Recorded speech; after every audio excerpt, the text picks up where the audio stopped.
আপনারা জানেন বেলালের কি অপরাধ ছিল? বেলালের কি অপরাধ ছিল? অপরাধ শুধু কলেমা পড়েছে। এই অপরাধে বেলালকে তারা মেরেছে, তাকে ঘুমাতে দেয় নাই, খাবার দেয় নাই। এরপরেও যখন তিনি কালেমা ছাড়েন নাই, হযরতে বেলালকে উটের পায়ের সঙ্গে রশি দিয়া বেঁধে উটকে তাড়ায় দিয়েছে। উট দৌড়াতেছে, বেলাল দড়ির মাথায় বাঁধা। বেলালের শরীরটা পাথরের সঙ্গে আঘাত লেগে লেগে পিঠের চামড়া ছিঁড়ে যায়, মাথার চামড়া ছিঁড়ে যায়। উট আর দৌড়াতে পারে না। তখন উটের পা থেকে হযরতে বেলালকে খসিয়ে নিয়ে উত্তপ্ত মরুভূমির উপরে বেলালের রক্তাক্ত শরীরটাকে চিৎ করে শুইয়ে দিয়ে কাফের বেঈমানেরা লোহার রড দিয়ে চতুর্দিকে দাঁড়িয়ে তাকে পিটাচ্ছে আর বলছে, বেলাল এখনো মুহাম্মদের সাল্লাল্লাহু আলাইহি সাল্লামের আল্লাহরে ভুলে যা, লাশ মানাতের উপরে ঈমানে আন। এমন কঠিন সময়ের ভিতরে হযরতে বেলাল একটা আঙ্গুল উঁচু করে বলছেন, আহাদ আহাদ আহাদ, লা ইলাহা ইল্লাল্লাহ, লা ইলাহা ইল্লাল্লাহ, লা ইলাহা ইল্লাল্লাহ। একটু জোরে পড়েন, লা ইলাহা ইল্লাল্লাহ।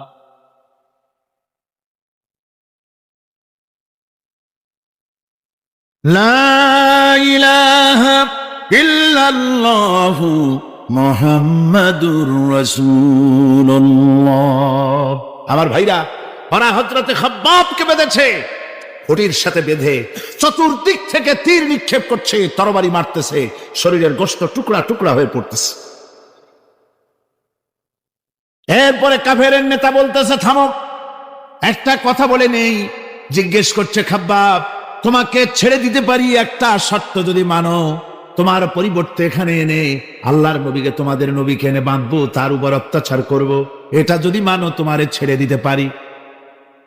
এতক্ষণ ধরে যিনি তীর তরবারির আঘাত নীরবে সহ্য করতেছিলেন, এখন মানুষের এই কথার আঘাত তিনি সহ্য করতে পারলেন না। হযরতে খাব্বাব ডাক দিয়া বলেন, ও কাফির বেঈমানেরা শোনো, তোমাদের হাত দিয়া আল্লাহর নবীকে এখানে এনে, তোমাদের হাত দিয়ে তীর তরবারি তো দূরের কথা, তোমাদের নাপাক হাত দিয়া আল্লাহ নবীর গায়ে যদি একটা ফুলও নিক্ষেপ করো, আমার শরীরের ভিতরে এক ফোঁটা রক্ত থাকতে আমি তা বরদাস্ত করব না। চতুর্দিক থেকে মার আরম্ভ হয়ে গেল, গায়ের গোশত পড়ে যায়। হযরতে খাব্বাব মনে করলেন এখন তো আর জীবন বাঁচবে না, বুঝি মরে যাব। তিনি তখন বললেন, রব্বুল আলামিন, আমার তো সময় হয়ে এসেছে বোধ হয়, আমার এখন জীবনের শেষ মুহূর্তে আমার মন চায় যদি দুইটা সেজদা তোমারে দিতে পারতাম, 2 রাকাত নামাজ যদি পড়তে পারতাম, জীবনটা আমার খুশি হয়ে যেত। কিন্তু আমি বান্ধা, কেমন করে আমি সেজদা দেব? সেজদা দেওয়ার কোনো উপায় আমার নাই। তবে কাবা শরীফের দিকে আমার মুখ ঘুরানো আছে, আমি আমার মাথাটা একটুখানি নিচু করে নিলাম। আমার এই মাথা নিচু করাকে আমার জীবনের শেষ সেজদা হিসাবে ধরে নিও।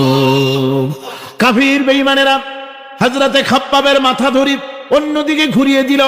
হযরতে খাব্বাব পড়লেন, ফাইনামা তুওয়াল্লু ফাসাম্মা ওয়াজহুল্লাহ, যেদিকেই মুখ ঘুরাও সেদিকেই আল্লাহ, আল্লাহ ছাড়া কোনো দিক নাই।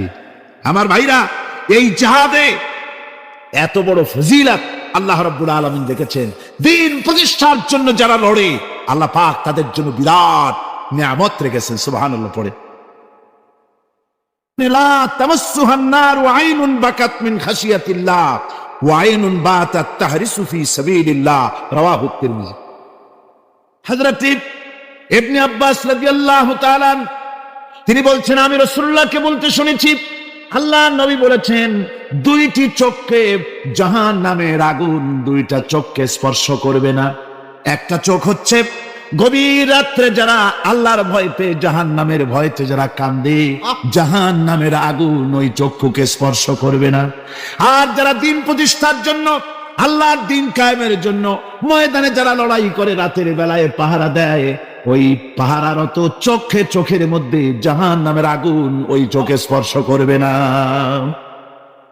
আমার ভাইরা, হযরত উসমান রাদিয়াল্লাহু তাআলা আনহু বলছেন, মান রাবাতা লাইলাতুন ফি সাবিলিল্লাহ কানাত কা আলফি লাইলাতিন সিয়ামুহা ওয়া কিয়ামুহা।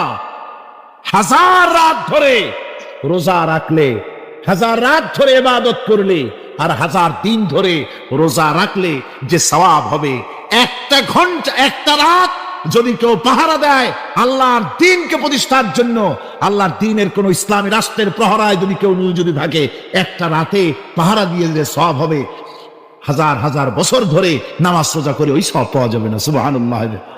অর্থাৎ হাজার বছর ধরে নামাজ রোজা করার মতোই সওয়াব পাহারা দেওয়া আল্লাহর দ্বীনের ইসলামের রাষ্ট্রকে।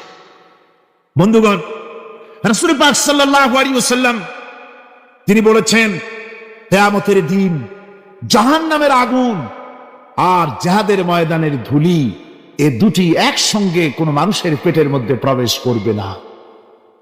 রাসূল পাক সাল্লাল্লাহু আলাইহি ওয়াসাল্লামের একটি হাদিস যা মিশকাত শরীফের মধ্যে বর্ণিত আছে। মিশকাত শরীফের সম্ভবত 336 পৃষ্ঠায় এই হাদিসটি বর্ণনা করা হয়েছে যে হযরত ইবনে আয়েশ রাদিয়াল্লাহু তাআলা আনহু হচ্ছেন এই হাদিসের রাবী। তিনি বলছেন, একবার হুজুর সাল্লাল্লাহু আলাইহি ওয়াসাল্লাম এক ব্যক্তির জানাজায় গিয়ে উপস্থিত হলেন। হযরত ওমর রাদিয়াল্লাহু তাআলা আনহু তখন হুজুরকে বললেন, হে রাসূল, আপনি এই লোকটার জানাজা পড়বেন? এই লোক তো ইসলামের এই ক্ষতি করেছে, সেই ক্ষতি করেছে, অমুক করেছে, এই লোকটার আপনি জানাজা পড়বেন? হুজুর তখন উপস্থিত লোকদের জিজ্ঞেস করলেন, হাজিরিন, তোমরা কি কেউ এই লোকটাকে কোন ইসলামের ভালো কাজ করতে দেখেছো? একজন লোক দাঁড়িয়ে গেল। তিনি বললেন, হে আল্লাহর নবী, আমি সাক্ষী, আমি দেখেছি। একটা মুজাহিদ বাহিনী জিহাদ করে ফিরতে ছিল, তো এক জায়গায় তারা ডেরা গাড়লো, শিবিরে স্থাপন করলো রাত কাটাবে বলে। আমি দেখেছি এই লোকটি সারা রাত সেই মুজাহিদদেরকে, সাহাবীদেরকে সারা রাত জেগে জেগে পাহারা দিয়েছে। আল্লাহর নবী জানাজার ইমামতি করলেন, আর এরপরে তাকে কবরের মধ্যে মাদফুন করে দিয়ে নবীজি তার কবরের পাশে দাঁড়িয়ে বললেন, ইন্না আসহাবাকা ইয়াযুন্নুনা আন্নাকা মিন আহলিন নার ওয়া আনা আশহাদু আন্নাকা মিন আহলিল জান্নাহ। নবীজি বলছেন, ও কবরবাসী, তোমার সাথীরা মনে করে তুমি জাহান্নামী, আর আমি নবী মুহাম্মদ সাল্লাল্লাহু আলাইহি ওয়াসাল্লাম সাক্ষী দিচ্ছি তুমি বেশক আল্লাহর বেহেশতি, তুমি অবশ্যই আল্লাহর জান্নাতে যাবে। এরপর হযরত ওমরের দিকে ফিরে রাসূলুল্লাহ বললেন, ওমর, মানুষের শুধু বাহ্য দৃশ্যটাই দেখো না, তার অন্তরের জজবাটাকেও কদর করো। সুবহানাল্লাহ বিহামদিহি। এই জিহাদের ময়দানে যারা কাজ করে, জান দেয়, মাল দেয়, আল্লাহ পাক তাদের উপরে রহম করেন। এই জিহাদ হচ্ছে এক অগ্নি পরীক্ষা। এই জিহাদটা কি? অগ্নি পরীক্ষা। এমনি এমনি বেহেশতে যাওয়া যাবে না ভাই। আল্লাহ রাব্বুল আলামিন কোরআনে কারীমের মধ্যে বলেছেন, আহাসিবান নাসু আন ইউতরাকু আন ইয়াকুলু আমান্না ওয়া হুম লা ইফতানুন। লোকেরা কি ভেবেছে নাকি যে ঈমান এনেছি এই কথাটা বললেই আমি বেহেশত দিয়ে দিব, মুমিন বলে সার্টিফাই করব? না, যখনই তারা বলবে আমি মুমিন, আমি তখন তাকে অবশ্যই পরীক্ষা করব, এই পরীক্ষায় তাকে পাশ করতে হবে। কোরআনে কারীমে আল্লাহ রাব্বুল আলামিন অনেক জায়গায় এই কথাগুলি বলেছেন। এমনি এমনি ছেড়ে দেওয়া হবে না। আমি অতীতের লোকদেরকেও পরীক্ষা করেছি, তোমাদেরকেও পরীক্ষা করব। পরীক্ষা না দিয়ে কেউ তোমরা বেহেশতে যেতে পারবে না।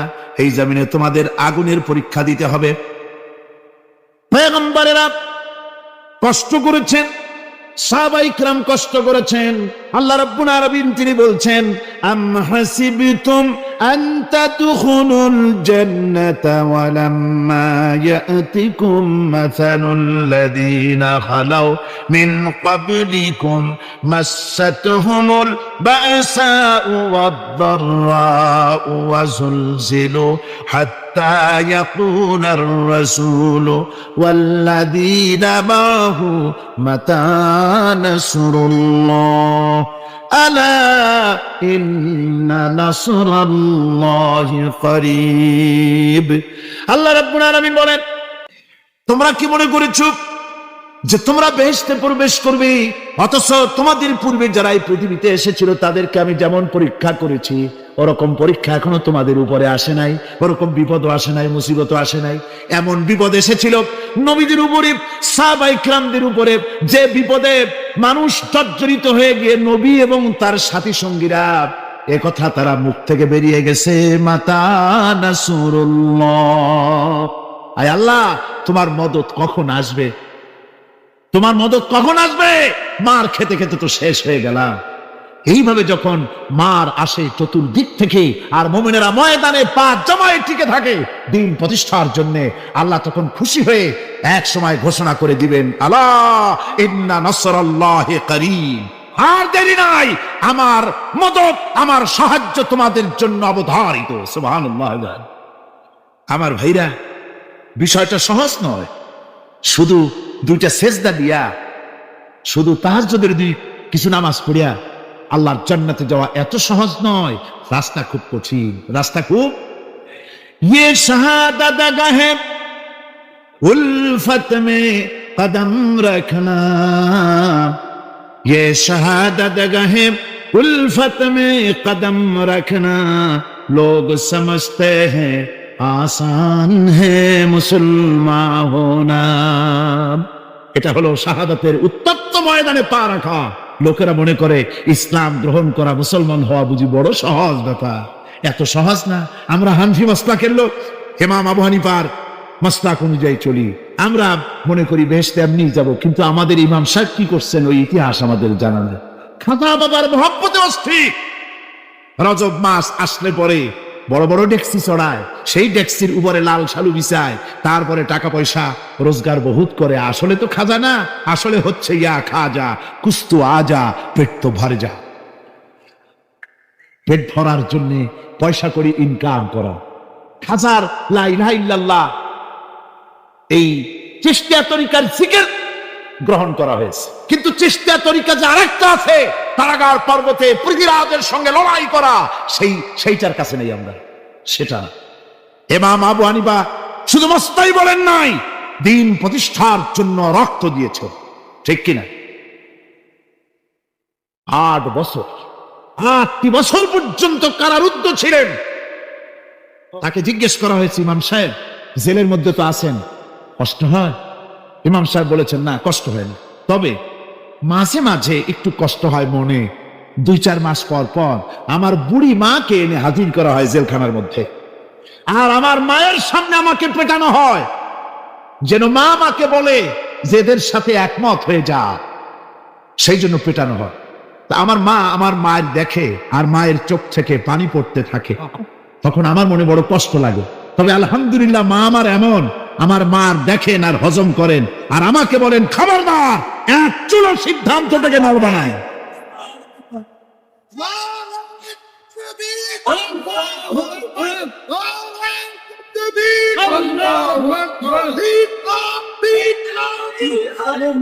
আমার ভাইরা, ইমাম মালিক 28 দিন পর্যন্ত তাকে বাতিলরা বেঁধে দিয়ে গেছে, হাত পিঠ মোড়া দিয়ে 28 দিন বাঁধা। এই হাত বাহু থেকে ডিসকানেক্ট হয়ে গিয়েছে, এই বাহুর জোড়া থেকে ডিসকানেক্ট হয়ে গিয়েছিল হাত, 28 দিন পর্যন্ত বাঁধা ছিল। ইমাম আহমদ বিন হাম্বল, ইসলাম বিরোধীরা তাকে পিটাইছে, প্রত্যেকটা চাবুকের সাথে গায়ের গোশত উঠে এসেছে। এই জন্য কবি বলতেছি, पैरवी बू हनीफा की सनद जिंदान है, हम्बली होता है पीठ पर दुर्रे खाने की बात। হানাফি হতে চাও? জেল জরিমানার জন্য প্রস্তুতি নাও। শুধু সবরি কলা খাইয়া বেহেশতে যাওয়া যাবে না, এত সহজ না। আঙ্গুর, বেদানা, সবরি কলা আর দুধের স্বরের উপর ইসলাম আসে নাই। ইসলাম এসেছে ময়দানের উপরে, জান দিয়ে রক্ত দিয়ে ইসলাম প্রতিষ্ঠা হয়ে গোটা দুনিয়ার নির্যাতিত নিপীড়িত জনতার মুখে হাসি ফুটিয়েছে ইসলাম।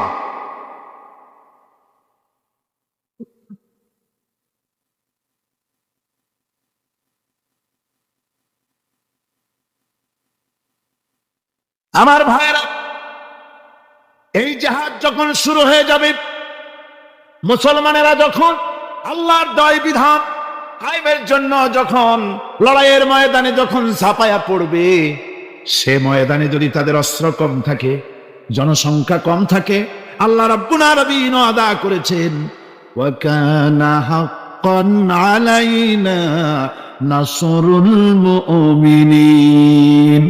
আল্লাহ রাব্বুল আলামিন বলেন, মুমিনরা যখন বিপদে পড়ে যায় তখন মুমিনদের সাহায্য করা আমি আল্লাহর জন্য ওয়াজিব হয়ে যায়।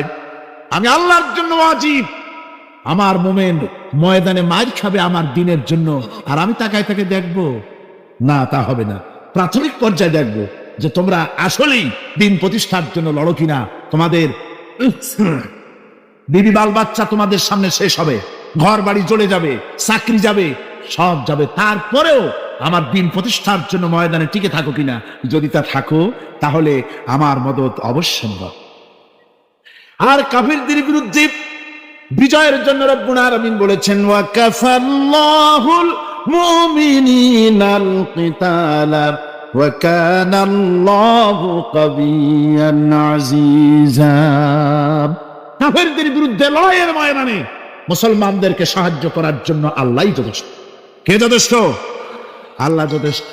রব্বুল আলামিন বলেছেন, ওয়ালা তাহিনু ওয়ালা তাহজানু ওয়া আনতুমুল আলাউনা ইন কুনতুম মুমিনিন। কোনো ভয় নাই, কোনো চিন্তা নাই, যদি তোমরা মুমিন হও আমি আল্লাহ রাব্বুল আলামিন তোমাদেরকে বিজয়ী করব। এ ওয়াদা কার? আল্লাহর ওয়াদা কখনো মিথ্যা হয়? আল্লাহ কি মিথ্যা কথা বলেন? নাউযুবিল্লাহ। ওয়া মান আসদাকু মিনাল্লাহি কিলা।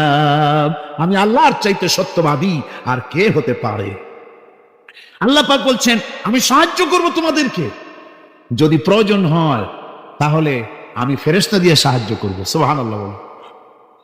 আল্লাহ রাব্বুল আলামিন সূরা আল-আনফালের ভিতরে ঘোষণা করেছেন, দুনিয়ার মানুষকে তিনি শোনায় দিচ্ছেন নবীজির সঙ্গে সাহায্যের ব্যাপারে যে কথাবার্তাগুলি হয়েছিল। ইয তাস্তাগীসুনা রাব্বাকুম ফাস্তাজাবা লাকুম আন্নী মুমিদ্দুকুম বিআলফিম মিনাল মালাইকাতি মুরদিফিন। স্মরণ করো সেই সময়ের কথা যখন তোমরা আমার কাছে কাকুতি মিনতি করে সাহায্য কামনা করতেছিলে যে আমাদেরকে 1000 ফেরেশতা দিয়ে সাহায্য করা হোক। আল্লাহ পাক বলেন, আমি ফেরেশতা দিয়ে তোমাদেরকে ময়দানে সাহায্য করেছি, জিহাদের ময়দানে। সুবহানাল্লাহি বিহামদিহি। আল্লাহ রাব্বুল আলামিন বলেন, তোমরা যখন সাহায্য প্রার্থনা করেছিলে আমি সাহায্য তোমাদের দিয়েছি।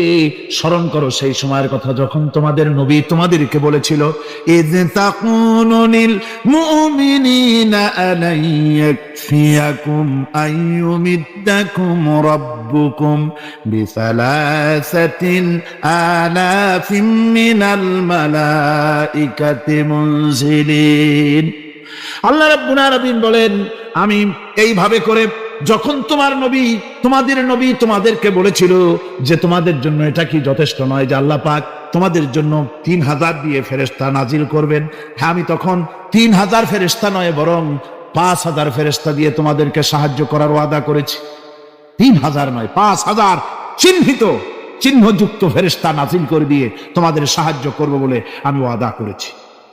আজও সেই মদদ আল্লাহর পক্ষ থেকে আমাদের জন্য ওই মদদ আজও আসতে পারে। কবি বলছেন, সে যায় বদরে পয়দা কুন ফিরিস্তে তেরি নুসরত কো উতর সকতে গর্দু সে কতর অন্দর কতর আবি। বদরের মুসলমানদের মতো যদি ঈমান তোমাদের আসে তাহলে আজও আকাশ থেকে কাতারে কাতারে ফেরেশতা আমি আল্লাহ অবতীর্ণ করে দিতে পারি। সুবহানাল্লাহ ওয়া বিহামদিহি।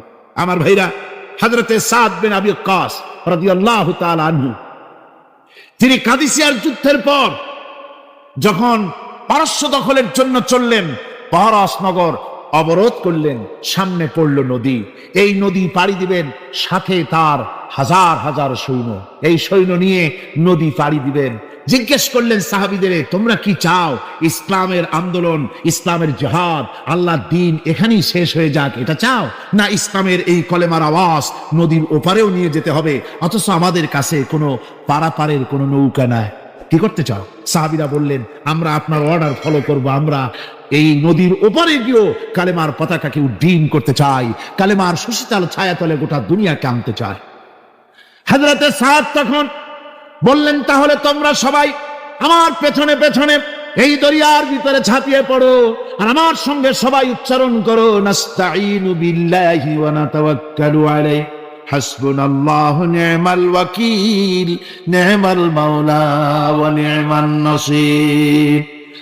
ইতিহাস লিখতেছি, 60,000 সৈন্য তাদের অশ্ব নিয়ে, তাদের উষ্ট্র নিয়ে, তাদের মালপত্র নিয়ে, জিহাদের সামান নিয়ে শ্রাবণীর খরস্রোতা নদী, উত্তাল তরঙ্গমালায় ভরা নদীর উপর থেকে এই সাহাবীরা পাড়ি দিয়ে ওপার চলে গেলেন। ওপার যাওয়ার পরে হযরতে সাদ বলছেন, তোমাদের কেউ কি হারায় গেছে নাকি? সবাই এদিক ওদিক তাকায়, খোঁজ করে বলল, মানুষ তো দূরের কথা, একটা উটও আর ঘোড়াও একটাও হারায় যায় নাই। একজন বলল, আমার একটা পেয়ালা, যে পেয়ালা আমি পানি পান করতাম, সেই পেয়ালাটা তুফানে ছিটকে কোথায় চলে গেছে, ওইটা হারায় গেছে। হযরতে সাদ বলেন, মুজাহিদের কোন জিনিস দরিয়া নিতে পারে না, অবশ্যই তা ফেরত আসবে। এই কথা তিনি বলতেছিলেন, হঠাৎ করে দরিয়ার কিনারে একটা আওয়াজ হলো, দেখা গেল তুফানের ভিতরে সেই হারানো বাটিটা তাদের মধ্যে ফিরে এসেছে। আল্লাহু আকবার! মুজাহিদদেরকে সাহায্য করেন স্বয়ং আল্লাহ রাব্বুল আলামিন। আফ্রিকার জঙ্গলের কাছে ভিন্ন ইতিহাস, জঙ্গলের কাছেই মুসলমানদেরকে থাকতে দেওয়া হয়েছিল।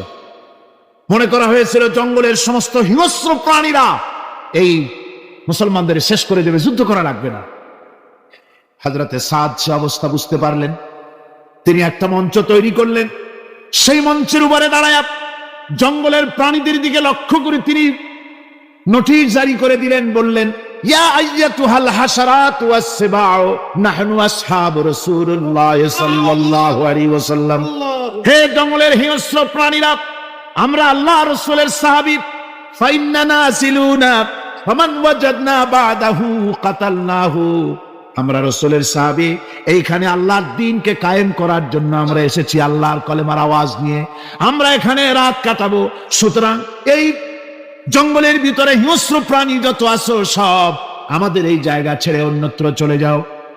আফ্রিকার জঙ্গলি মানুষেরা চিন্তা করলো, মানুষের কথা কি জঙ্গলি প্রাণীতে শোনে নাকি, পাগলে কয় কি? তারা তাকায় তাকায় দেখলো, হযরতে সাদের এই ঘোষণার পরে বাঘের কাতারে বাঘ, সিংহের কাতারে সিংহ, সাপের কাতারে সাপ, যার যার ডিম আর বাচ্চা গুলি মুখে কামড়ায়া সাহাবীদের এলাকা ছেড়ে দিয়ে তারা অন্যত্র চলে গেল। আমার মুসলমান ভাইরা, এই ছিল মুসলমানদের ইতিহাস।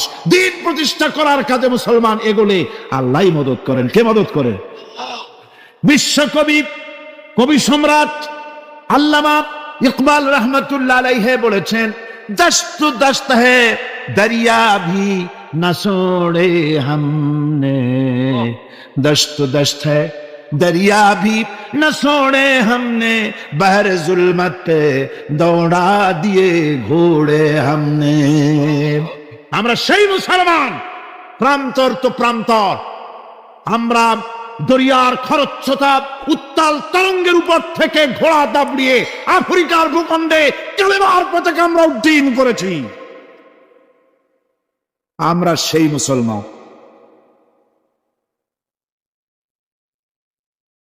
একটুখানি জিকির করেন, লা ইলাহা ইল্লাল্লাহ, লা ইলাহা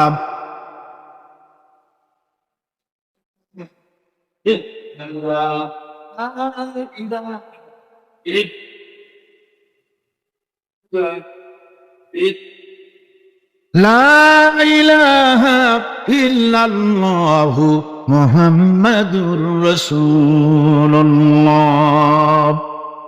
সমুদ্রের ঢেউকে, দাজলা নদীর ঢেউকে আল্লামা ইকবাল স্মরণ করায় দিচ্ছেন। ও দরিয়ার ঢেউ, ऐ मौज जजला तू भी पहचानती है हमको, अब तक है तेरा दरिया अफसाना हमारा।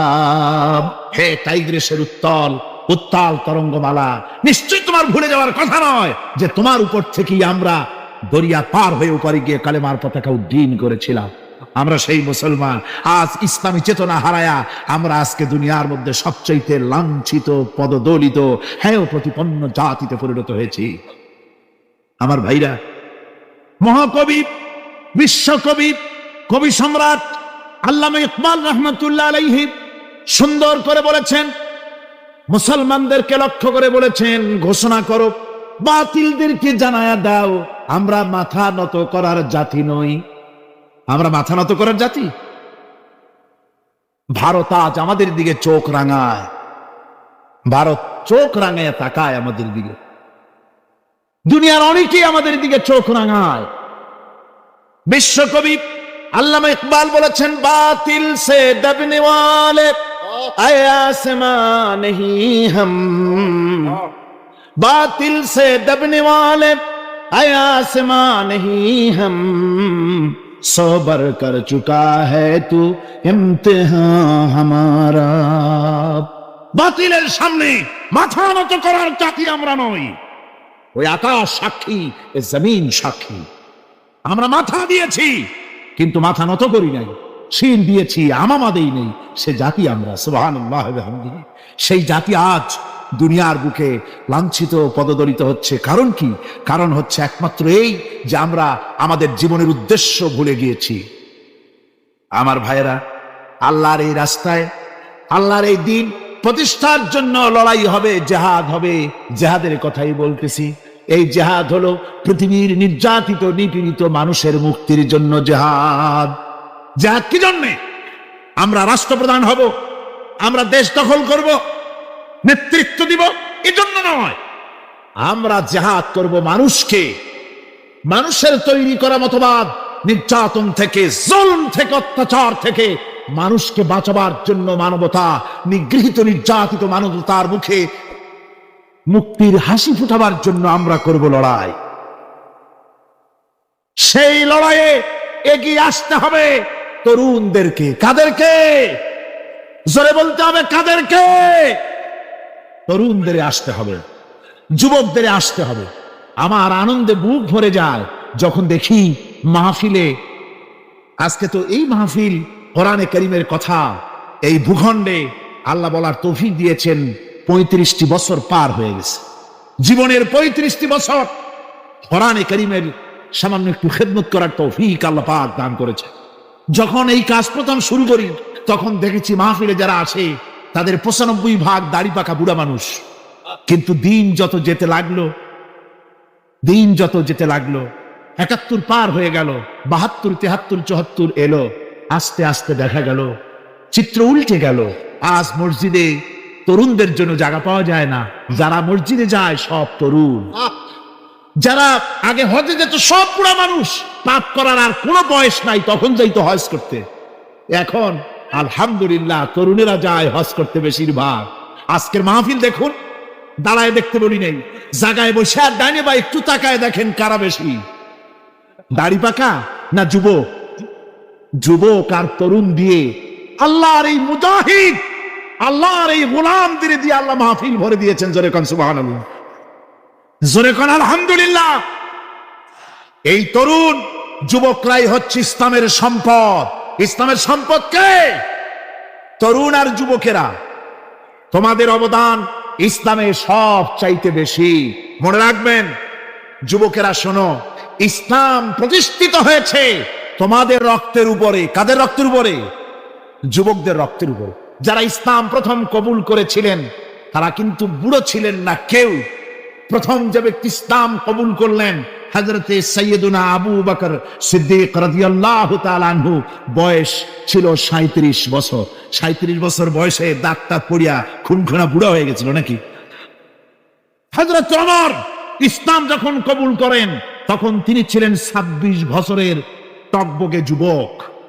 যৌবনের রক্ত পা এবং মাথা পর্যন্ত শিরায় উপশিরায় ধাবমান এই যুবক হযরত ওমর 26 বছর বয়সের সময় ইসলাম কবুল করেন। হযরত আব্দুর রহমান বিন আউফ যখন ইসলাম কবুল করেন বয়স ছিল মাত্র 17 বছর। হযরত আলী যখন ইসলাম কবুল করেন তখন বয়স ছিল মাত্র 8.5 বছর। তোমাদের মতো তরুণেরা, যুবকেরাই সর্বপ্রথম কালেমার পতাকা ধারণ করে রাসূলকে সাহায্য করেছিল। সুবহানাল্লাহ। আমার মুসলমান ভাইয়েরা থামুন। আমার ভাইয়েরা, যুবকদের অবদানই চিরকাল ইসলামে বেশি ছিল। তাই বলে যারা বৃদ্ধ মানুষ তাদের কিন্তু কোনো মন খারাপ করার কোনো কারণ নাই, ঠিক কিনা? যেহেতু আমরা যারা বয়সের প্রান্তে এসে গেছি, আমরাও ওই যৌবন কালটা পেরিয়ে এসেছি, ঠিক কিনা? আরেকটি কথা, কিয়ামতের দিন কোন বুড়ো মানুষ বেহেশতে যাবে না, সব যুবকরা যাবে। বেহেশতে যাবে কারা? বুড়োরা বোধহয় ভয় পেয়ে গেছেন। রাসূল পাক সাল্লাল্লাহু আলাইহি ওয়াসাল্লাম বলেছেন, আমার কথা না, হুজুর বলেছেন কোন বুড়ো মানুষ বেহেশতে যাবে না, কোন কালো মানুষ বেহেশতে যাবে না। এখন রাসূল যদি বলেন, তার কথাই তো আইন। হুজুর বলেন কালো মানুষ বেহেশতে যাবে না, একটা কালো মানুষ কান দিয়ে তো পড়েই গেছে। হুজুর বলেন কেঁদো না, তুমি যখন বেহেশতে যাবে চাঁদের মতো সুন্দর চেহারা নিয়ে বেহেশতে যাবে। বুড়ার কান্না দেখে হুজুর বলছেন কেঁদো না, তুমি যখন বেহেশতে যাবে আল্লাহ তোমার যুবক বানায় পাঠায় দিবে। যেহেতু বেহেশত হচ্ছে যুবকদের জন্য, সুবহানাল্লাহ বিহামদিহি, অত নাজ নিয়ামত, অত আনন্দ, বুড়া মানুষে তো খাইয়ে খুঁয়ে বেহেশত নষ্ট করে ভালোবে। এই জন্য যৌবন দরকার, স্বাস্থ্য দরকার বেহেশত উপভোগ করার জন্য। সেই জন্য বেহেশতে যাবে কারা? তরুণেরা যাবে। কারা যাবে? তরুণী দিয়ে আল্লাহ পাক বেহেশত ভরে ফেলবেন, সুবহানাল্লাহ। আমার তরুণেরা, যুবকেরা শোনো, রাসূলুল্লাহ তোমাদের কত সম্মান দিয়েছেন। কে সম্মান দিয়েছেন? রাসূলুল্লাহ। রাসূলুল্লাহ এক জায়গায় বক্তৃতা করছে, এমন সময় দেখা গেল একজন তরুণ সাহাবী, নাম তার জারীর রাদিয়াল্লাহু তাআলা আনহু। চাঁদের মতো চেহারা তার ছিল, খুব সুন্দর চেহারা ছিল তার।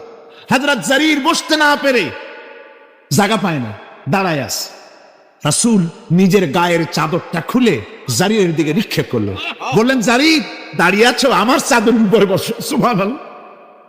হযরতে জারীর রাসূলুল্লাহর চাদর নিয়ে চুমা খাইতে লাগলেন আর বললেন, আকরামাকাল্লাহ কামা আকরামতানি ইয়া রাসূলুল্লাহ। হে রাসূল, আল্লাহ আপনার সম্মান আরো অনেক বাড়িয়ে দিক, যেমন আপনি আমাকে মর্যাদা দিলেন। হে রাসূল, আপনার চাদরে পৃথিবীর কোনো মানুষ বসতে পারে? আমার তরুণ ভাইয়েরা, আমার যুবক ভাইয়েরা, তোমাদেরকে রাসূল মহব্বত করতেন, ভালোবাসতেন সবচাইতে বেশি। তোমরা আজ বাতিলের শিকার। কার শিকার? বাতিলের শিকার। তোমাদেরকে কি দেওয়া হয়? যে সব রাজনৈতিক দলের যুবক যারা তোমরা এখানে আছো, জিজ্ঞেস করি তোমাদের নেতারা তোমাদেরকে কি দেয়? দেয় অস্ত্র, দেয় টাকা, দেয় নারী ভোগ করার জন্য পয়সা, তোমাদের চরিত্র ধ্বংস করার জন্য সব রকমের হাতিয়ার তুলে দেয়। তোমাদের হাতে শোভা পায় কলম, হাতে শোভা পায় খাতা, হাতে শোভা পায় বই খাতা কলমের পরিবর্তে তোমাদের নেতারা তোমাদের হাতে তুলে দেয় স্টেন গান, তুলে দেয় হেরোইন, তুলে দেয় টাকা। এরা তোমাদের নেতা নয়, এরা তোমাদের জীবনের দুশমন। জয় বলারা কি? আমার যুবক ভাইয়েরা, আমার কলেজ ইউনিভার্সিটির ছাত্র ভাইয়েরা, একটুখানি মাথা খাটায় চিন্তা করো। তোমার নেতারা যারা ঢাকা থেকে আসে বা এখানে বাস করে, ওই নেতারা যখন রাজনৈতিক প্রোগ্রাম করতে আসে, তখন কি একবারের জন্য তোমাদেরকে বলে, ও ছেলেরা তোমরা কি নামাজ ঠিক মতো পড়ো কিনা? বলে? এই যে রোজা আসতেছে, খবরদার বাবারা তোমরা রোজা রেখো, এরকম কথা বলে নাকি? তোমার উস্তাদদের সম্মান করো, এ কথা বলে নাকি? বরং টাকা দেয়, পয়সা দেয়, যে শিক্ষক তোমার মতের উল্টা করবে ঠ্যাঙ্গাইয়া জনমের মতো টাইট করে দিবা, ঠিক কিনা? তোমার নেতারা কি কোনোদিন বলে নাকি, ও আমার সংগঠনের ছেলেরা মা বাপের খেদমত করবে, মা বাপের সম্মান করবে, খবরদার মা বাপের সঙ্গে বেয়াদবি করবে না, সন্ত্রাস করবে না, অস্ত্রবাজি করবে না, মানুষকে কষ্ট দিবে না, এমন কোনো কথা বলে না? আমার যুবকেরা শোনো, ওরা টাকা দিয়ে, অস্ত্র দিয়ে, পয়সা দিয়ে, মদ দিয়ে ওরা নিজেদের ক্ষমতা টিকায় রাখার জন্য তোমাদেরকে লাঠির মতো ব্যবহার করে। সুতরাং আজকের তরুণদেরকে বুঝতে হবে, তরুণেরা ভালো করে বোঝো, তোমরা রাসূলের সৈনিক।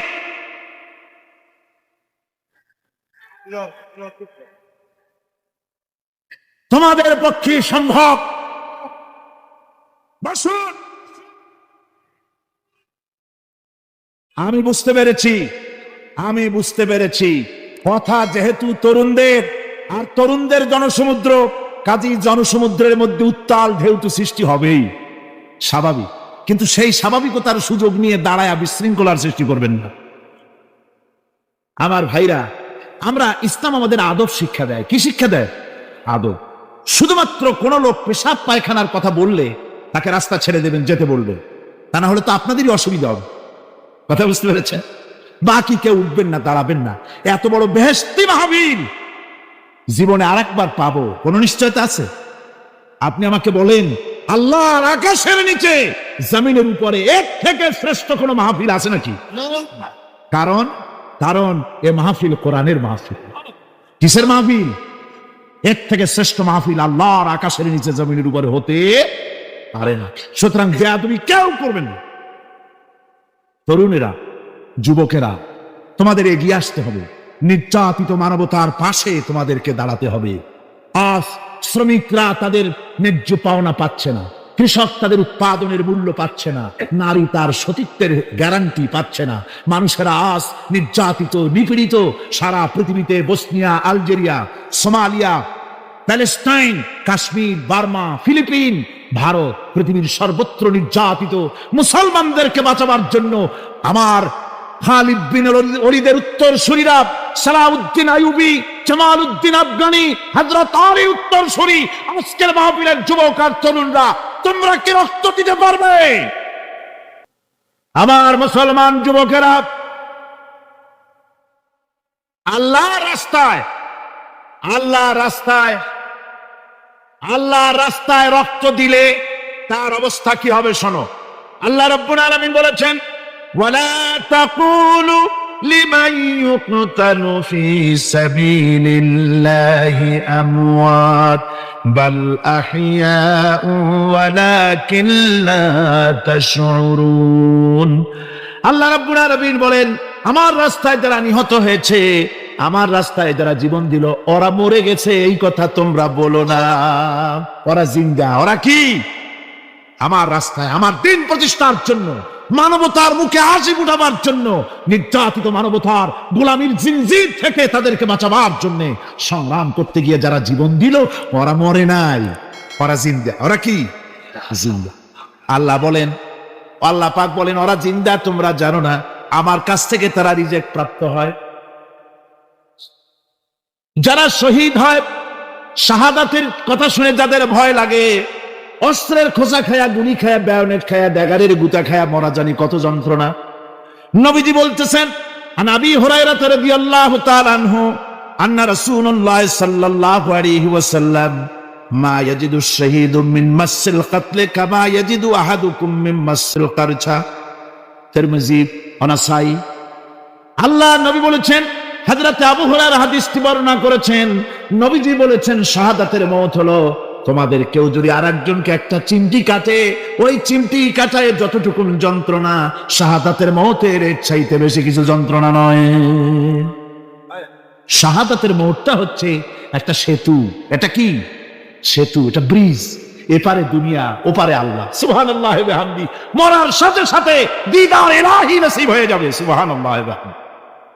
সাহাবায়ে কেরাম, আপনি চিন্তা করেন, তাদের মা, বাবা, বিবি, বাল, বাচ্চা, সন্তান সবকিছুকে ফেলে রেখে আল্লাহর দ্বীনের জন্য রক্ত দিতে পেরেছেন। কি কারণে?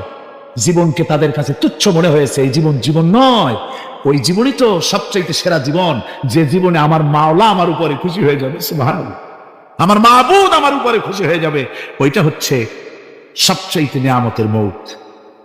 এই জন্য রাসূল সাল্লাল্লাহু আলাইহি ওয়াসাল্লাম বলেছেন, কেউ যদি শাহাদাতের তামান্না করে দিল থেকে, সে যদি তার বিছানায়ও মরে, আল্লাহ পাক ওটাকে শাহাদাত হিসেবে ধরে নেবে। হযরত ওমর রাদিয়াল্লাহু তাআলা আনহু দোয়া করতেন, আল্লাহুম্মা রযুকনি শাহাদাতান ফি সাবিলিক ওয়াজআল মাউতি ফি বালাদি রাসূলিক। আয় আল্লাহ, তুমি দয়া করে মেহেরবানি করে আমাকে শাহাদাতের পেয়ালা পান করাও। শাহাদাতের মওত সবচেয়ে নিয়ামতের মওত। নিয়ামতের দিন এই শহীদ তার আত্মস্বজনের ব্যাপারে 70 জন লোকের ব্যাপারে আল্লাহর কাছে সুপারিশ করার মতো পাওয়ার লাভ করবে। শহীদ ভাইরা, এ শাহাদাত নসিব হওয়ার জন্য তামান্না আমাদের দিলের মধ্যে থাকা উচিত। আল্লাহর দ্বীন প্রতিষ্ঠার জন্য প্রয়োজনে আমরা জান দিব, মাল দিব। পারবো না? পারবো কিনা? আমার ভাইরা, আব্দুল উজ্জা মক্কা শরীফে বাড়ি, 20 বছরের যুবক, কলিজার মধ্যে সবসময় চায়, এতিম মানুষ, বাপ মারা গেছে, একেবারে ছোট অবস্থা, খুব গরিব। চাচা তাকে বড় করেছে, চাচা তাকে ঘর দিয়েছে, বাড়ি দিয়েছে। বুখারীর হাদিস, বুখারী শরীফে এসেছে। বাড়ি, ঘর, জায়গা, জমি, সোনা দানা, টাকা পয়সা, উট ঘোড়া সব দিয়েছে, প্রতিষ্ঠিত করে দিয়েছে। কিন্তু আব্দুল উজ্জা শান্তি পায় না। রাসূল পাক সাল্লাল্লাহু আলাইহি ওয়াসাল্লাম দ্বীনের দাওয়াত দিচ্ছেন, মন চায় তাওহীদের এই সূরা সেও পান করে, কিন্তু চাচার ভয়তে পারে না। মনটা চাচ্ছে, আহা, চাচা যদি ইসলাম কবুল করতো তাহলে আমার জন্য ব্যাপারটা সহজ হয়ে যেত। এভাবে চিন্তা করতেছে। হঠাৎ একদিন রাসূল পাক সাল্লাল্লাহু আলাইহি ওয়াসাল্লাম হিজরত করলেন। এরপরে আব্দুল উজ্জার ধৈর্যের বাঁধ ভেঙে গেল। আব্দুল উজ্জা গিয়ে বলছে, চাচা, মুহাম্মদ সাল্লাল্লাহু আলাইহি ওয়াসাল্লামের নাম তো নিশ্চয়ই শুনেছেন। বলে, হ্যাঁ শুনেছি। তিনি যে ইসলামের দাওয়াত দেন, ওটা আপনার কাছে কেমন লাগে? তার মানে বলছে যে, আমার কাছে তো খুব ভালো লাগে। চাচা, ইসলাম কি কবুল করবেন? এই অগণিত মূর্তির সামনে মাথা নত করে আমাদের কোনো লাভ নাই। ওই মূর্তিগুলি আমাদের কোনো সাহায্য করতে পারে না। এক আল্লাহ বিশ্বাস করার জন্য মুহাম্মদ সাল্লাল্লাহু আলাইহি ওয়াসাল্লাম আমাদের বলেছেন। চাচা বলছে, খবরদার, এই কথা যদি আবার উচ্চারণ করো তাহলে আমি তোমাকে যা দিয়েছি সব ছিনায় নেব। আব্দুল উজ্জা বলছেন, তাহলে আর আমি সহ্য করতে পারলাম না। চাচা, আপনার সামনেই আমি ঘোষণা করলাম, একদিন চাপা রেখেছি, আর পারলাম। আমি ঘোষণা করে দিলাম, লা ইলাহা ইল্লাল্লাহু মুহাম্মাদুর রাসূলুল্লাহ। চাচা বলল, তুমি এর পরিণতি জানো? আব্দুল উজ্জা বলল, কি পরিণতি? চাচা বলতেছি, এই কলেমা পড়ার কারণে আমি তোমাকে যা দিয়েছিলাম, ঘোড়া দিয়েছি, উট দিয়েছি, বাড়ি দিয়েছি, সব আমি তোমার কাছ থেকে ছিনাইলাম, সব ফেরত দিতে হবে। তিনি বললেন, আমি রাজি আছি, আমি রাজি আছি। আপনি আমার সোনা দানা, ঘোড়া, উট আর ঘর বাড়ি যা দান করেছেন, এই দুনিয়াটার মালিকও যদি আমারে বানাই দিতেন, আমি এর বিনিময়ে কলেমা পড়া থেকে আর আমি নিজেকে থামাই রাখতে পারি না। বলে, আমার সব আমাকে ফেরত দাও। বলল, দিলাম, যা আপনি দিয়েছেন সব আপনাকে ফেরত দিলাম। চাচা বলছে, জায়গা জমি, টাকা পয়সা, সোনা দানা সব পেলাম, তোমার গায়ে যে জামা, তোমার পরনের যে লুঙ্গি, ওটা আমার টাকার খোলো। আব্দুল উজ্জা বললেন, আপত্তি নাই, জামা খুলে দিলে, পরনের লুঙ্গিটাও খুলে দিলে। 20 বছরের যুবক এই অবস্থায় চলে গেলেন মায়ের কাছে। মা আব্দুল উজ্জাকে এই অবস্থায় দেখে 2 চোখ চেপে ধরলেন। বললেন, বাবা, তোমার এই অবস্থা কেন? ছেলে বলছে, মা, ইমান আনার কারণে আমি সব হারায় ফেলেছি, আমার আর কিছুই নাই। ইমান আনার কারণে আমার এই অবস্থা হয়েছে। মা বলছে, বাবা, আমার কাছে কি চাও? ছেলে বলছে, মা, আমি চলে যেতে চাই মদিনায়, আল্লাহর নবী মুহাম্মদুর রাসূলুল্লাহ সাল্লাল্লাহু আলাইহি সাল্লামের দরবারে চলে যেতে চাই, আমি একটু বস্ত্র চাই। মা একটা পুরানা কম্বল তার হাতে দিয়ে দিলেন। আব্দুল উজ্জা কম্বলটাকে ছিঁড়ে এক টুকরা কোন রকম হাঁটুর উপরে জড়ায় নিলেন, আর এক টুকরা গায়ে দিয়ে নিলেন। আব্দুল উজ্জা আবার বহু কষ্ট করে মরুভূমি পাড়ি দিয়ে মদিনা মুনাওয়ারায় চলে গিয়ে বাবি জিবরিল থেকে ঢুকে আসহাবে সুফফার চবুতরার সামনে বসে আছেন, ছেঁড়া কম্বল পরা। এবার বিশ্ব নবী, দুনিয়া আখিরাতের বাদশা জনাবে মুহাম্মদ রাসূলুল্লাহ সাল্লাল্লাহু আলাইহি ওয়াসাল্লাম যখন মসজিদের নিজের ঘরের থেকে দরজা খুলে বেরিয়েছেন, দেখেন এক যুবক বসা, একটা আধাটা কম্বল পরা, হাঁটুর উপরে কোন রকম করে রানটা, লজ্জাস্থানটা ঢাকার, গায়ে একটা ছেঁড়া কম্বল।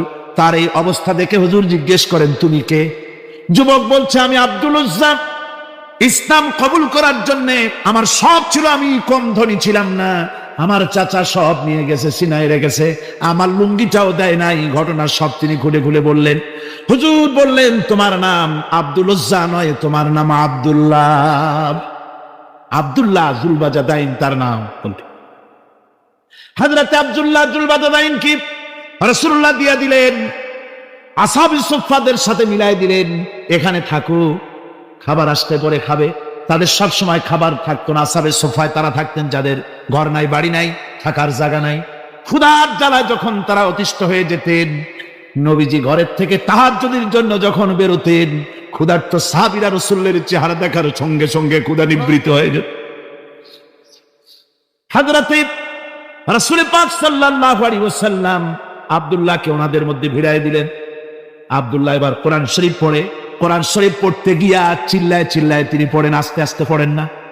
সাহাবীরা বিরক্ত হয়ে রাসূলের কাছে নালিশ করলেন যে বড় চিল্লায় কোরআন পড়ে, আমাদের নামাজেও ডিস্টার্ব হয়। হুজুর বলেন, সাহাবীরা কেউ আব্দুল্লাহর ব্যাপারে কোনো কথা বলবে না, তারে চিল্লাইতে দাও, যেহেতু ইমানের জন্য তারে বড় মূল্য দিতে হয়েছে। পরনের লুঙ্গিটা পর্যন্ত আনতে পারে নাই, যত খুশি চিৎকার করেছে আল্লাহর কালাম পড়ুক। তাবুকের যুদ্ধ, রাসূলুল্লাহ তাবুকের দিকে রওনা করেছেন, 30,000 সৈন্য নিয়ে রওনা করেছেন। ওই জিহাদে মানুষেরা প্রাণ ভরে রাসূলুল্লাহকে সাহায্য করেছেন। মেয়ে লোকেরা নাকের ফুল, কানের দুল, গলার হাল খুলে খুলে রাসূলের কদম মোবারকে দিয়ে দিয়েছে। ধনীরা টাকা পয়সা সব দিয়েছে। হযরত আবু বকর তো যা ছিল সব এনে দিয়েছে, কিছু ছিল না ঘরে। রাসূল রওনা করলেন। প্রতিমধ্যে হযরত আব্দুল্লাহ জুলবাজাদাই আল্লাহর নবীর খেদমতে হাজির হয়ে বলেন, হুজুর সবাই তো সব দিল, আমার কিছুই নাই, কিছু দিতে পারলাম না।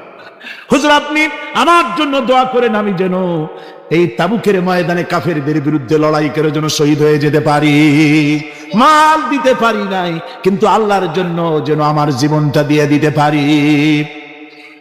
ও চট্টগ্রামের যুবকেরা, তরুণেরা, তোমাদের মতো 20 বছরের তরুণ হযরতে আব্দুল্লাহ জুলবাজাদাইন শাহাদাতের তামান্না করে রিসালাতে মাহবের কাছে দাঁড়িয়েছেন। হুজুর বললেন, একটা গাছের বাকল নিয়ে আসো। একজন একটা বাকল নিয়ে এলো। রাসূলুল্লাহ এই বাকলটা আব্দুল্লাহ জুলবাজাদাইনের হাতে লাগাই দিলেন। রাসূলুল্লাহ বললেন, আয় আল্লাহ, আমি আব্দুল্লাহর রক্ত কাফেরদের জন্য হারাম করে দিলাম।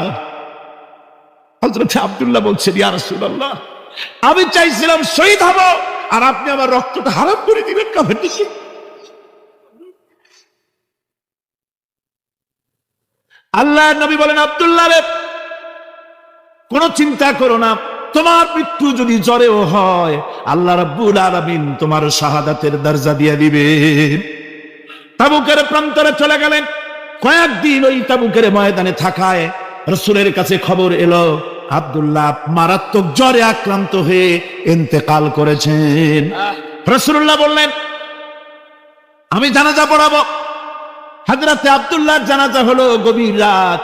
কবরের ভিতরে একজন দাঁড়ায়া লাশ ধরার জন্য একজন কবরের ভিতরে দাঁড়িয়েছে। 2 জন লোকে লাশ নিয়ে আসতেছে। হযরতে বেলাল আলো উঁচু করে দাঁড়ায় ধরে আছে। অন্ধকার রাত, কবরের ভিতরে একজন দাঁড়ানো, লাশ নিয়ে এসেছে 2 জনে। কবরের ভিতরে যিনি দাঁড়ানো, তিনি বলছেন, এই লাশকে, তোমাদের ভাইকে আদবের সাথে কবরে রাখো। কবরের মধ্যে যিনি দাঁড়ানো তিনি আর কেউ নয়, বিশ্বনবী মুহাম্মদুর রাসূলুল্লাহ সাল্লাল্লাহু আলাইহি ওয়াসাল্লাম। হযরত রাসূলুল্লাহ বলতেছেন, আবু বকর, ওমর, তোমাদের ভাইকে আদবের সাথে কবরে রাখো, খবরদার বেয়াদবি করো না। কবরের মধ্যে আল্লাহ নবী আব্দুল্লাহ জুলবাজাদাইনকে নিজ হাতে শোয়ায় দিয়া কবরের উপরে পাথর বিছিয়ে দিয়ে নবীজি বললেন, রব্বুল আলামিন, আজকের এই সন্ধ্যা পর্যন্ত আমি আব্দুল্লাহর প্রতি রাজি ছিলাম, তুমিও আব্দুল্লাহর প্রতি সন্তুষ্ট হয়ে যাও। হযরত ইবনে মাসউদ রাদিয়াল্লাহু তাআলা আনহু বলেন, আমি চিৎকার মেরে কেঁদে কেঁদে বললাম, আল্লাহ, আজকে যদি এই কবরে আব্দুল্লাহ না হয়ে আমি হতাম, আমার কিসমতটা ভালো হয়ে যেত। যুবকেরা, ও তরুণ মুসলমানেরা, তোমরাই রক্ত দিয়ে ইসলাম কায়েম করেছো। কে কায়েম করেছে ইসলাম? মুসলিম তরুণেরা, মুসলিম যুবকেরা, তোমাদের অবদান সব চাইতে বেশি। আজ মুসলমান যুবকদের চরিত্র নাই। মদ, জুয়া, জেনা, ব্যভিচার করে করে সর্বনাশ করে দেওয়া হলো।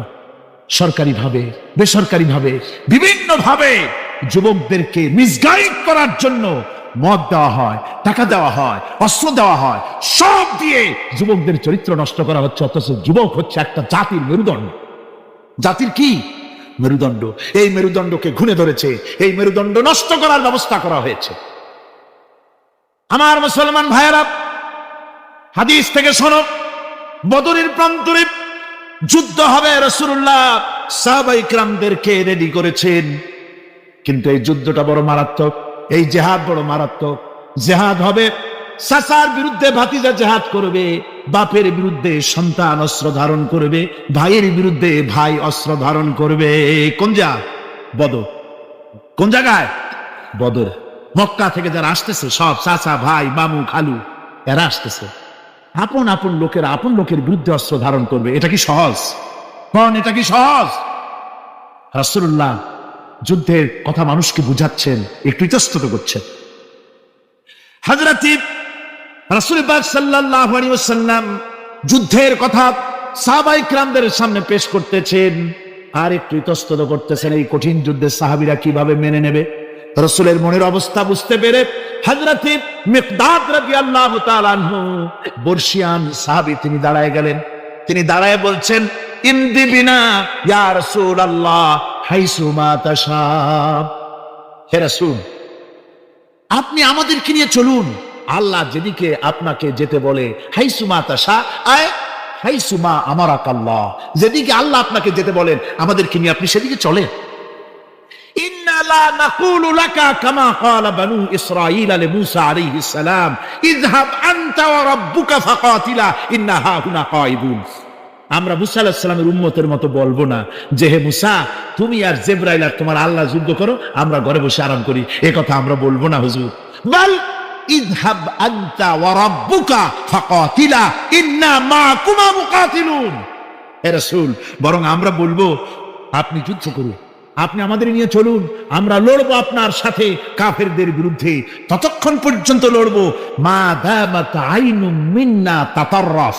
ও রাসূল, যতক্ষণ আমাদের চোখের একটা পাতাও নড়ে ততক্ষণ আপনার সাথে আমরা লড়বো। সুবহানাল্লাহ। মানে জীবন যতক্ষণ আছে আপনার সাথী হয়ে কাফেরদের বিরুদ্ধে লড়তে থাকবো। হুজুর খুব খুশি হয়ে গেল। হুজুর কি হলেন? দারুণ খুশি হয়ে গেল। আল্লাহর নবী খুশি হয়ে বললেন, ও সাহাবীরা, তোমাদের মানসিক অবস্থা যখন এই কুবু বিনা ইলা জান্নাতিন জান্নাতুন আরদুহা কারদিস সামাওয়াতি ওয়াল আরদ। ও সাহাবীরা, তোমাদের মানসিকতা যখন এমন, তখন আমার সাথে তোমরা দাঁড়াও, আমার সাথে ওঠো, আমার সাথে চলো জান্নাতের দিকে। রাসূলুল্লাহ বলছেন আমার সাথে চলো বেহেশতে। কোন বেহেশত? এমন বেহেশত যে বেহেশতের বিশালতার প্রশস্ততা ওই বিশাল আকাশ আর জমিনের চাইতেও বেশি।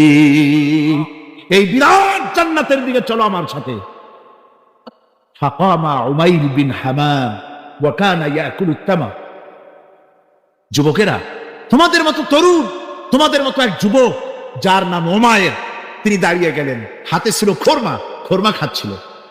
দেখেন না, বক্তৃতা হয়, মাঠে ওয়াজ নসিহত হয়, আর যুবকেরা দাঁড়ায় দাঁড়ায় বাদাম খায়, হয় না? ওই সাহাবী ওই সময় তো বাদাম টাদাম হয়তো পায় নাই, খোরমা খাচ্ছে, খোরমা চাবাচ্ছে, বিসি ফালাই দিতেছে, আর এইভাবে খাচ্ছে আর হুজুরের কথা শুনছে। হুজুরের কথা শুনে উমাইর বলছেন, বাহ বাহ, এটা একটি আঞ্চলিক শব্দ, এর অর্থ হচ্ছে আয়মা আযমাহু ওয়া মা আহসানাহু। হে রাসূল, আপনি কত সুন্দর কথা বললেন, আপনি কি বিশাল কথা বলেছেন, কত বড় কথা বলেছেন। জিহাদ করলে, জান দিলে এমন বেহেশত পাবো, জান্নাতুন আরদুহা কারদিস সামাওয়াতি ওয়াল আরদ, যে বেহেশতটা হবে ওই বিশাল আকাশের চাইতেও বিস্তীর্ণ, এমন বেহেশত পাবো। ওয়াল্লাহি লাউ কুনতু হাইয়ান হাত্তা আকুলাহুন্না ইন্নাহা লাহায়াতুন তাওয়িলা। আল্লাহর কসম, আমি যদি হাতের সবগুলি ফরমা খেতে যাই তাহলে তো অনেক সময় লাগবে, বেহেশতে যেতে দেরি হয়ে যাবে, অনেক দেরি হয়ে যাবে বেহেশতে যেতে। ফারামা বিহিন্না, হাতের সবগুলি ফরমা তিনি ফেলে দিলেন। ও যুবকেরা, হযরত উমাইর তোমার মতো যুবক ফরমা খাওয়া সহ্য করলেন না আল্লাহর জান্নাতে যাওয়ার লোভে। জান্নাতে যেতে দেরি হয়ে যাবে, আল্লাহর সঙ্গে দিদার করতে দেরি হয়ে যাবে, এই মনে করে হাতের খোরমাগুলি ফালায় দিলেন, জিহাদের ময়দানে ঝাঁপায়ে পড়লেন। হাদিস শরীফে এসেছে, উমাইর জিহাদ করে বেশ কিছু কাফেরদেরকে নিহত করে নিজেও শহীদ হয়ে গেলেন।